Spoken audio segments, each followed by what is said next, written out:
我係黃浩明，係新一屆地產及建造界功能組別嘅立法會議員。我本身係一個專業測量師，從事咗地產發展已經有40年。過往主要嘅工作咧就係土地儲備、用地嘅改劃啦、舊樓重建啦。我對於房地產嘅發展咧相當有經驗。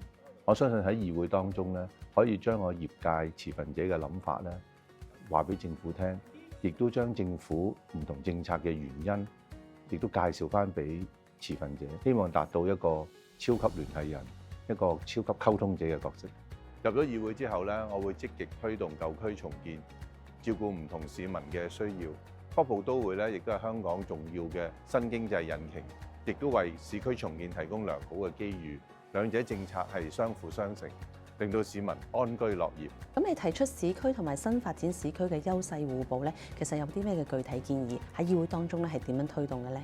我如果睇舊區重建咧，私人市場如果次次都要蝕嘅，係唔會有人做嘅。咁我哋希望提供多一啲經濟上嘅誘因，例如如果係市區重建項目本身未必太過計得到數嘅話，可能我哋要搭一啲嘢落去，加埋新區，例如北都嘅土地，令到個發展商可以有足夠嘅誘因，令到成件事可以更加值得做咧。咁佢舊區嘅重建應該事半功倍。咁呢個就我希望可以去用議員嘅身份咧，去推動一啲計劃。你希望推廣嘅新建築科技咧，其實具體係指邊一類咧？其實對業界嚟講咧，有啲咩好處咧？我哋透過一啲所謂 BIM 建築資訊管理系統咧，希望可以達到一個共同嘅平台，令到唔同嘅系統都可以溝通到，咁從而咧就係令到審批未來嘅維修都簡單啲。最簡單，例如呢塊磚爛咗，我喺個系統度已經好快揾翻當年用咩磚、乜嘢嘅圖案，我只係撳一個掣，即刻可以買翻塊新嘅出嚟換咗佢。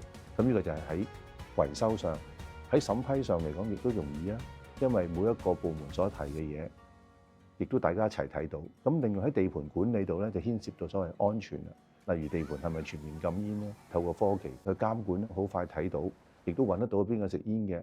我相信啲工人都唔會去搏懵食煙嘅。咁隨而應該達到咧地盤更加安全嘅作用。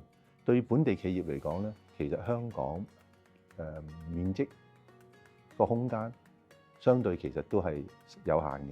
如果能夠再擴充，下一個目標一定係出海再出發。